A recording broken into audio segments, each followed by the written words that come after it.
देव के देव महादेव शिव गुरु के चरणों में प्रणाम करती हूँ।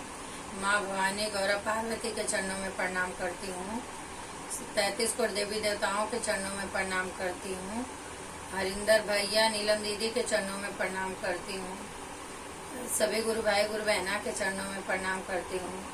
तो गुरु भाई गुरु बहना, मैं आज एक शिव कथा कहने जा रही हूँ। प्लीज सुनिएगा। पूरी कथा सुनने से ज्ञान होता है, आधी अधूरी कथा सुनने से शिव गुरु का अपमान होता है। इसके लिए प्लीज पूरी कथा सुनिएगा।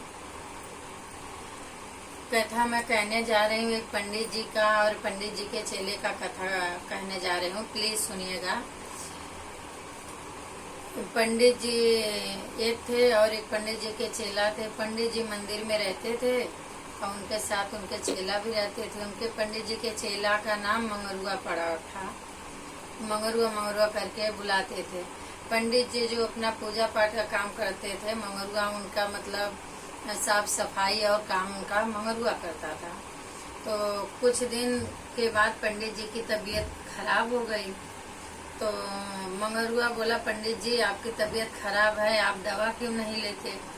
तो बोले मंगरुआ, मैं चला जाऊंगा जब भी दवा लेने के लिए, तो यहाँ मंदिर का पूजा पाठ कौन करेगा, कैसे होगा, इसीलिए नहीं जा रहे हैं और जाना दूर है, 2-3 दिन लग सकता है। तो मंगरुआ बोला, ऐसा पंडित जी आप मुझे बता दीजिए, आप जैसे बताएंगे वैसे ही मैं करूँगा और आप जाके दवा लेके आइए। तो पंडित जी बोले कि तू कर लेगा? बोले हाँ मैं कर लूँगा पंडित जी। तो बोले ठीक है, सुबह उठ के नहा धो के अब मंदिर में आके पोछा लगा के झाड़ू लगा के भगवान जी का अच्छे से शिवलिंग का धो पोछ के और भोग लगा देना। तो बोले कि ठीक है मैं कर दूंगा पंडित जी। तो अभी पंडित जी तो चले गए दवा के लिए और मंगरू उठे, अपना भी काम निपटाए, आके मंदिर में साफ सफाई किए, शिवलिंग को उठा उठा के धो धो के रखते थे और उसके बाद में रखने के बाद में फिर पूजा करते थे। तो बहुत लेट हो जाता था और मंगरू को भूख ज्यादा लगती थी, उतने टाइम ले रह नहीं पाता था। तो बोला कि डेली डेली एक एक पिंडी को उठा के नहलाना धुलाना ये मेरे बस की बात नहीं है कि पंडित जी आएंगे तो करेंगे, मैं अपने तरीके से अभी करता हूँ पूजा। मंगरुआ क्या किया कि एक टोकरी लाया और मंदिर में रख दिया। बोला कि सब जन आके इसी पिंडी को बोला, सब जन आके इसी टोकरी में बैठ जाओ, सबको गंगा जी में लेके चलूंगा नहलाने के लिए। आप लोग को अकेले अकेले नहलाने के लिए मुझे जमता नहीं है। अब शिवलिंग तो शिवलिंग, तो अभी जो जहाँ है वो वहीं पड़े हुए हैं। तो मंगरू बोला, देखो मैं एक बार बोला, 2 बार बोला, आप लोग नहीं उठे। तभी मंगरुआ क्या किया कि गया, सब जन को उठा के लेके टोकरी में रख दिया, उठा के लेके गया, गंगा जी के किनारे जाने लगा। गंगा जी के किनारे गया, उठा के पिंडी वजन थी, तो उठा के गंगा जी के किनारे पटक दिया। पूरा जितना पिंडी और शिवलिंग जितना था सब पटक दिया। तो बोला कि सब जन जाओ स्नान करके खुद आओ, मेरे बस की बात नहीं है, इतना वजन ढो के लाया, अभी तुम लोग को नहलाऊं मैं, अभी यहाँ तो पानी बहे ही जा रहा है, जाओ नहा के आ जाओ, टोकरी में बैठो, फिर लेके चलूंगा। अभी जो शिवलिंग जो पिंडी जहाँ पड़ी थी वहीं पड़ी ही है, कोई उठ ही नहीं रहा है। गया एक लकड़ी तोड़ के लाया, बोला अगर आप लोग जाके डुबकी लगा के नहा के इसमें नहीं बैठोगे तो इसी से पीठ इतना मारूंगा कि तुम लोग का टुकड़ा टुकड़ा हो जाएगा। अभी शिवलिंग गए, सब डुबकी मार मार के आए, सब उसके टोकरी में बैठ गए। मंगरुआ उठा के लाया, मंदिर में पटक दिया, बोला सब जन अपनी अपनी जगह बैठ जाओ, मेरे से अभी नहीं होगा। तभी सब पिंडी अपनी अपनी जगह जाके बैठ गए। लाया, भोग लगा दिया तो सब लोग गए, आपने भी खा लिया। फिर उसके बाद में कल से यही करना चालू कर दिया। अभी वहाँ गंगा जी के किनारे बोला सब जन बैठ जाओ, तो सब डंडा दिखाया, सब जन बैठ गए। वापस बोला मंदिर में आए, टोकरी रखा, बोला कि चलो सब जन बैठ जाओ। तो कोई पिंडी वापस हिली नहीं। फिर डंडा उठाया, बोला कि अभी इतना डंडा मारूंगा कि तुम लोग का टुकड़ा टुकड़ा हो जाएगा, नहीं आओ जो है इसमें टोकरी में बैठ जाओ। फिर पिंडी जाके बैठ गई, गंगा जी के किनारे वापस ले गया, पटक दिया और बोला सब जन नहा के आ जाओ। वापस सब जन गए, नहा के आए। बोले हो न हो मारी देगा ये, इसका भाई इतने दिमाग है तो मारी देगा। सब पिंडी नहा के आए, टोकरी में बैठ गए, वापस मंदिर में ले आया, रोज की तरह वैसे ही पटका। सब जन अपने अपने स्थान पे गए, वापस भोग लगाया, फिर गया खुद खाया।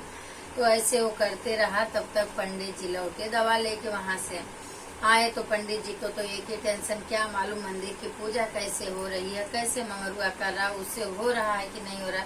पंडित जी को तो यही टेंशन। पंडित जी पहुंचे, बोले क्या मंगरुआ किया सब पूजा पाठ, कैसे किया? बोले हाँ पंडित जी मैं किया, बहुत अच्छे से पूजा पाठ किया। तो बोले कि मैं बता के गया था वैसे? तो बोले नहीं आपसे भी अच्छे से मैं पूजा किया। बोले कैसे अच्छे से किया? बोले ऐसे किया पंडित जी, आप एक एक जन को नहलाते थे, मेरे बस की बात नहीं थी। मैं टोकरी ला के रख दिया, मैं बोला सब जन इसी में आ जाओ, सब आ गए इसी में। तो फिर मैं गंगा जी के किनारे लेके गया, वहाँ बोला सब जन नहा के आ जाओ, सब जन नहा के आ गए, टोकरी में बैठ गए। उसके बाद ला के यहाँ पटक देता था, सब अपनी अपनी जगह हो जाते थे, मैं भोग लगा देता था, उसके बाद अपना खाना खा लेता था।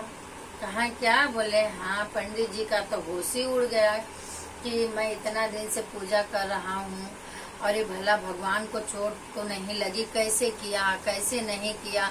बोल रहा है पटक दिया, और ये बोल रहा है कि शिवलिंग आके बैठ रही है और उठ रही है, ऐसा बोल रहा है। पंडित जी के समझ में नहीं आया। पंडित जी बोले ठीक है कल तू वापिस करना, मैं देखूंगा।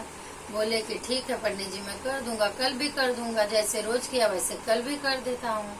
तो क्या किया, मंगरुआ सुबह उठा, वापिस टोकरी रख दिया और बोला सब जन आके इसमें बैठ जाओ। सब जन आके हाँ बैठो तभी लेके चलूंगा। तभी सब पिंडी आके टोकरी में बैठ गए। पंडित जी देखे कि देखते ही रह गए। पंडित जी के तो देखने के बाद उनके आंखों से आंसू की धारा ही चलने लगी कि अरे राम रे, मैं तो इतना दिन से पूजा पाठ किया कुछ नहीं हुआ। मैं 4 दिन के लिए गया और मंगरुआ मेरे से बड़ा भक्त निकल गया। फिर गंगा जी के किनारे ले गए, पटक दिए। पंडित जी पे एक वृक्ष के पीछे खड़ा होके देख रहे हैं, सब शिवलिंग नहा के डुबकी मार मार के आके टोकरी में बैठ जा रही हैं। वापिस मंगरुआ सर पे उठाया, वापिस मंदिर में लाके पटक दिया। बोला सब जन अपनी जगह बैठ जाओ। सब जन अपनी जगह जाके बैठ गए। मंगरुआ ले गया, भोग लगा दिया। जब भी भोग लगा के निकला मंगरुआ, तभी पंडित जी गए, मंगरुआ के पैर पे गिर गए। बोले मंगरू मैं इतना दिन से पूजा किया लेकिन मुझे भगवान का दर्शन नहीं हुआ। तू 4 दिन में ऐसा, कितना तेरे अंदर भक्ति भाव तेरे अंदर कितना है कि तुझे भगवान का दर्शन हुआ, और तेरे वजह से मुझे भी दर्शन हुआ। मंगरुआ की वजह से गुरु जी को भी दर्शन हुआ। तो गुरु जी बोले आज से मंगरुआ तो गुरु, मैं तेरा चेला हूँ। पंडित जी मंगरुआ को गुरु बना दिए और अपने उसका चेला बन गए, क्योंकि मंगरुआ के ही वजह से पंडित जी को भगवान का दर्शन मिला। तो कहते हैं ना, भगत के बस में है भगवान, भगत के बस में है भगवान। भक्ति बिना वो कुछ भी नहीं है, भक्ति बिना वो कुछ भी नहीं है। भक्ति है उनकी शान, भगत के बस में है भगवान, भगत के बस में है भगवान। भक्ति बिना वो कुछ भी नहीं है, भक्त बिना वो कुछ भी नहीं है। भक्ति है उनकी शान, भगत के बस में है भगवान, भगत के बस में है भगवान। तो पंडित जी मंगरुआ गुरु जी हो गया और पंडित जी मंगरुआ का चेला हो गए। तो मंगरुआ की वजह से पंडित जी को बाबा दर्शन दिए। तो जैसे पंडित जी को दर्शन दिए बाबा, सब शिवलिंग का दर्शन हुआ, सब पिंडी पहले बोलते थे ना, पिंडी रख देते थे तो बोलते थे हे भगवान, ओ भगवान, सब भगवान का नाम रख देते थे, पिंडी के रूप में सब पूजते थे, तो सब भगवान का दर्शन हुआ। तो बोलते हैं ना, जैसे सब भगवान और शिवलिंग बाबा भोलेनाथ उस पंडित जी को दर्शन दिए, वैसे हम सब गुरु भाई गुरु बहना को दर्शन दे। बोलो शिव गुरु महाराज की जय।